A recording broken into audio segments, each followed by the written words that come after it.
What is up, guys? It is Jacob from QuadHunting, and today we are talking about my predictions for the Lions' 53-man roster. Now, I made these predictions. I wrote them down on August 22nd, so they may be a little off personnel-wise. I don't know if there's been any cuts, signings since then. So it was actually yesterday, and I haven't had time. But it hasn't moved much. And I noticed one signing, but I don't think it was going to be anything bigger than just a practice squad guy or training camp guy. So moving on to the offense, I have predicted there will be 23. I think that's my number. 23 offensive players on the team out of the 53 man. That means they have 30 or 27 from defense and then 3 from special teams. But moving from to quarterback, I'm only carrying 2 quarterbacks this season. I don't think Brad Kaya has shown anything to prove that any team's going to want to poach him at the end of the preseason, and then he would make it to the 53-man or make it to the practice squad. And then should something happen like similar to last year where Rudock was going to get poached from the practice squad, we could sign him up and protect him that way. I say this because I don't think he's played any better than Jake Rudock did last offseason when Rudock got put on the practice squad, and because the Lions need the extra player depth in a different position. So 2 quarterbacks is just Stafford and Rudock. Moving on to running backs, I have us keeping 4, and those are Abdullah, Zenner, Riddick, and Washington. Riddick, of course, above Zenner, just as it popped in my head. I have us keeping those 4, mainly because I haven't seen enough out of the other guys. And of Matt Asiata, he right now is being one of the last running backs into the preseason games, and he's doing nothing against third stringers and fourth stringers that warrant consideration to keep him. Washington is often the third running back in the game with Riddick down right now, and so I think that puts his shot at the number 4 running back. It's pretty much his right now, that number 4 spot, the last spot for running back. Now the Lions could carry 5 because they don't have a traditional fullback on the roster. I don't think they will carry. I think they'll carry more tight ends than they will. I think they'll carry an extra tight end and not an extra running back. So 4 running backs with Abdullah, Riddick, Zenner, and Washington. Moving on to wide receivers, I have us keeping 5. I have Golden Tate, Marvin Jones, Kenny Golladay, TJ Jones, and Jared Aberdeus. Now, TJ Jones did go down with an injury in the last preseason game, but it looks like it wasn't too severe. Looks like he's going to be fine. So I have him right now as number 4. He was the one who came out actually and played with the starters in the first preseason game. Kenny Golladay played with the backups. I think that's more of where it's going to be for right now. And then Aberdeus I have just because he's the best route runner on the team. It's competition, I think, between him, Jace Billingsley, and Kayshawn Martin. I believe it's a 3-way competition right now for that 5th wide receiver spot if the Lions carry 5. I believe that is your positional matchup right now. But otherwise, Tate gets that, Jones gets it. Marvin Jones, gets it. Kenny Golladay, I believe, is a lock, and TJ Jones, I think, is pretty much locked in, and it's going to be a fight for that 5th receiver spot. But right now, I have Jared Aberdeus because of his route running ability. Moving on to tight ends, I am keeping 4 tight ends on the roster this year with Eric Ebron, Darren Fells, Roberts, and Kyrie Lee, Michael Roberts and Kyrie Lee. The reason I have picked these 4 is, number 1, Ebron is our number 1 tight end, as much as some fans don't like him. Darren Fells, I believe, is the best blocking tight end right now on our team, and we need more blocking with kind of right now the situation we have at left tackle and left guard. We need all the help we can get run blocking, and he's only another piece to that puzzle. Michael Roberts looked shaky in the first preseason game, came out in the second preseason game and looked a lot better with his blocking, and he didn't put the ball on the ground a single time, which is always good. And then I have Kyrie Lee right now just because he's the next tight end getting the most work. I believe it'd either be between, it's again another 3-way battle, and it's between Lee, Colwick, and Tim Wright, I believe, are the 3 that could be battling for that last tight end spot if they carry 4. But if they carry 3, then take Lee off the list and just take the 3 before that. But with no fullback, I believe they'll try to carry another tight end. That way you could put Darren Fells in the backfield as a downhill fullback blocker, if you will. Moving on to tackles, I have 4 tackles making the team, and it's no real big surprise who they are except for the last one. I have Greg Robinson, Rick Wagner, Cyrus, I'm just going to butcher his name, I can't even begin to try to butcher his name. But whatever, Cyrus, and then Storm Norton. Right now, Norton, I believe, has got a leg up over a Cornelius Lucas. I believe that's probably the battle right now. Corey Robinson would be in there if he were not injured, but that's right now the 4. And I do not feel confident if any of our tackles go down. I do not feel confident in our backups as of right now. So you hope for health and good fortune for the offensive line. That's pretty much how I'm feeling about it. Moving into guards, I'm carrying, again, 4 here, and those are TJ Lang, Graham Glasgow, Joe Dahl, and Laken Tomlinson.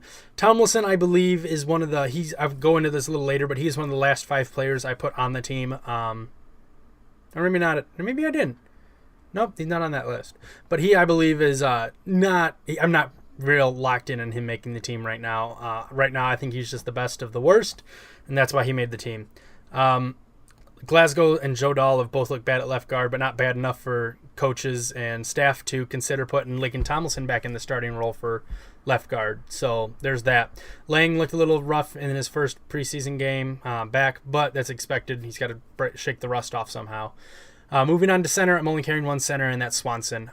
You got Glasgow, who can easily slide over and play center if need be. So carrying a second center just didn't seem to be a huge priority when I needed it. Definitely more depth on the defense. So that's all for offense. I have Stafford, Rudock, Abdullah, Riddick, Zenner, Washington, Tate, Marvin Jones, Kenny Galladay, TJ Jones, Jared Aberdeus, Eric Ebron, Darren Fells, Michael Roberts, Kyrie Lee, Greg Robinson, Rick Wagner, Cyrus, Storm Norton, TJ Lang, Graham Glasgow, Joe Dahl, Laken Tomlinson, and Travis Swanson. I blanked on his first name there for a half second. Those are who I believe will make the team on the offensive side. Now moving to the defensive side, I have more numbers on the defensive side because I believe our talent depth is a lot stronger there. And when I say that, I don't mean I believe our talent on defense is better. I believe carrying more there could make up for a lack of talent up top. Like, from some starters to the backups, there's not a huge talent gap there, and I believe any one of those guys could be punched in and could do a decent job or do what is expected. I don't believe there's a lot of people who stand out above the other, so that's where I'm coming with this. So I have 4 D tackles: Ashawn Robinson, Haloti Nagata, Akeem Spence, which was nice to see him make an impact in the second preseason game against the Jets. Nice to see him in there. And then Jordan Hill. Everyone else on the D tackle, Kyrie Thornton, I don't think really has much of a shot, seeing as he's going to be suspended anyways. He might sit on that exempt list where he doesn't cost a roster spot, but I don't really think he really done much to prove he's worth a roster spot anyways. So I'm only carrying 4. Moving on to D ends, I have 6 with, of course, Ziggy Ansah, Cornelius Washington. It was really nice to see him doing something on against the Jets where he just blasted Christian Hackenberg. I know he was unblocked, but that's going to happen against this defensive line if you can get the talent. Zettel, who I've been really happy with. And then the last 3 are all rookies. I have Alex Barnett, Pat O'Connor, and Jeremiah Valoga. I believe those 3 guys, and 2 of them being undrafted free agents, have stepped up decent enough to be considerable assets on a D line where we use the depth and we rotate regularly. But between...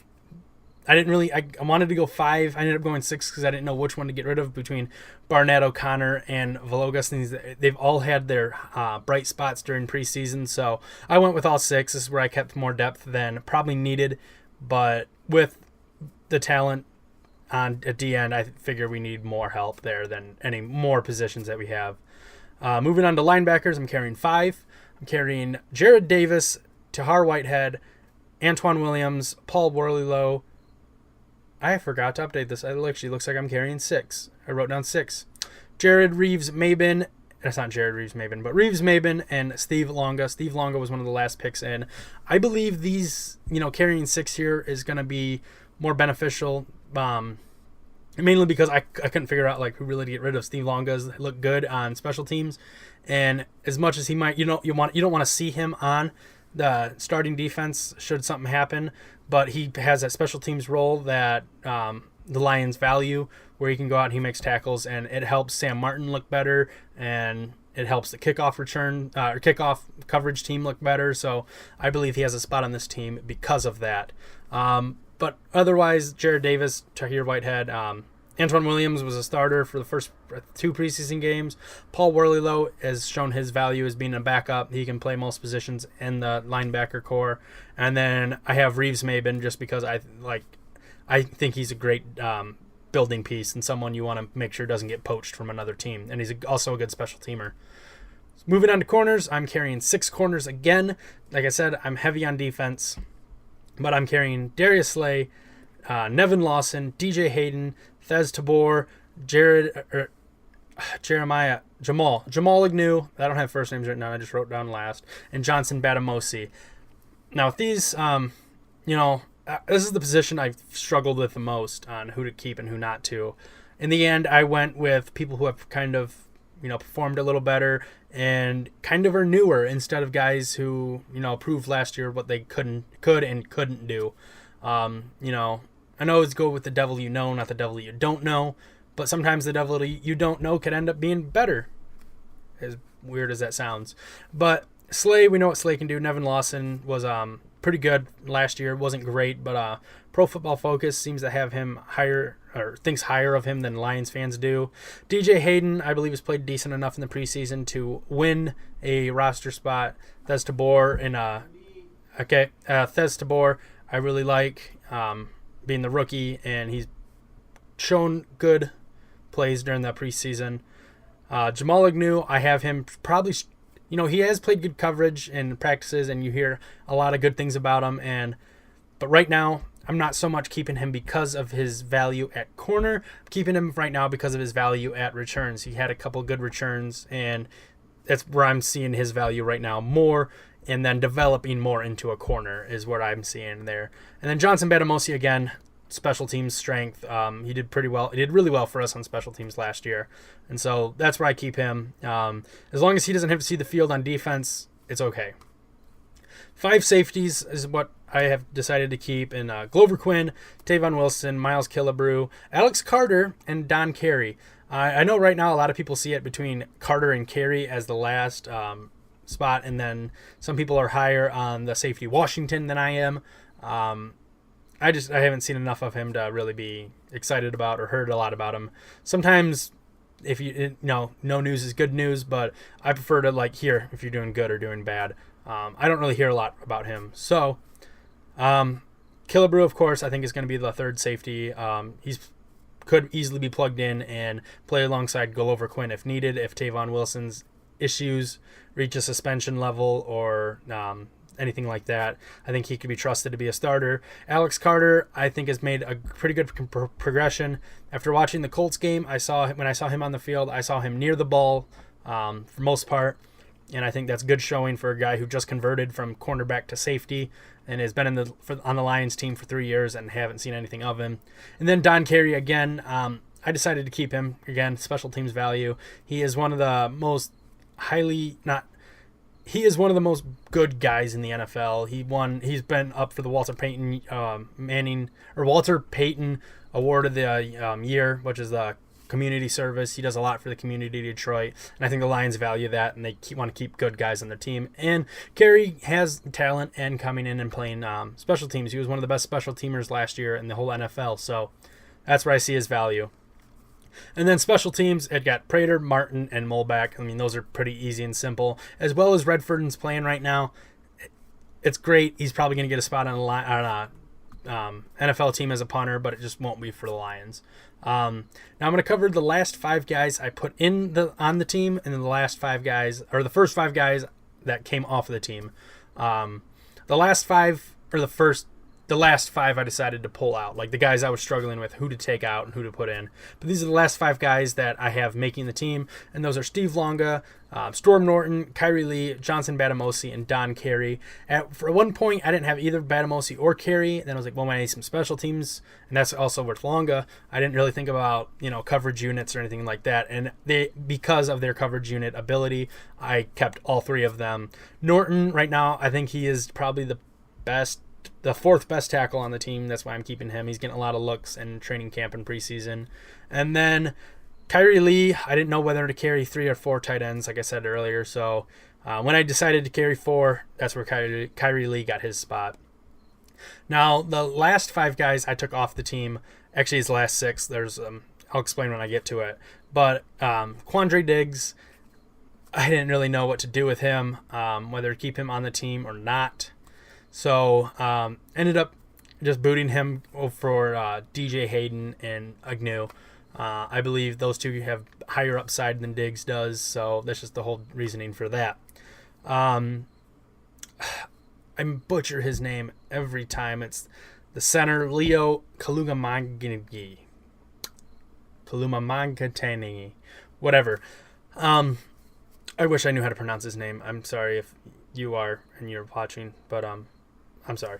Anyways, the only reason I didn't keep him on the team is because I saw I needed more depth on the D line, and with Graham Glasgow's ability to come inside and play center in a pinch, I felt like that was Glasgow's versatility made Leo more expendable instead. So I believe he will end up on the practice squad. Most of these guys on this list, I believe, will make the practice squad if they get cut and don't get claimed. But yeah, that's with Glasgow's experience playing center and guard is the whole reason why Leo didn't make the team.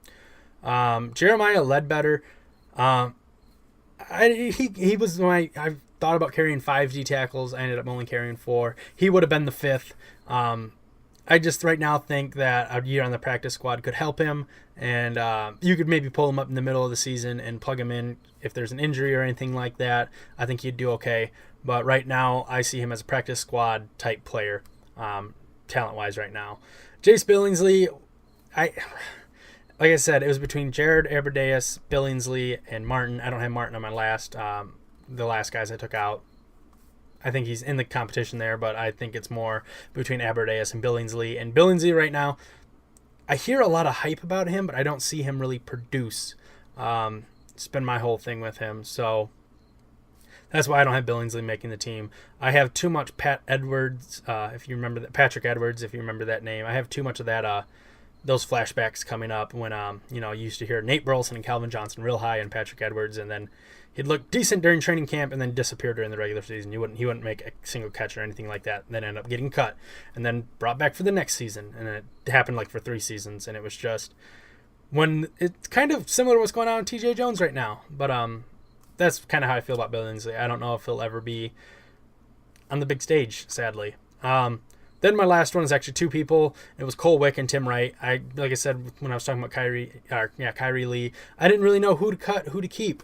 So I ended up, just kind of almost looking at who took the most snaps in preseason, and it's been Kyrie Lee. So that's why I kept him. But I believe all 3 of those guys are in competition to make the team. All the guys that I have that came out, I believe, are still competing to make the team, but I just have not seen enough right now to keep them on the team. But that's the video. If you have any other names that I've left out, maybe you're high on and I haven't noticed, feel free to leave those down in the comments below. If you like the video, go ahead and leave a like, and always make sure you subscribe to see more stuff. Starting to pick back up here with the regular season getting ready to roll, and so there'll be a lot more videos, more content coming on the channel than the couple of videos I do every so often. But if you, like I said, enjoyed, leave likes, comments, and subscribe, and I will see you guys all next time.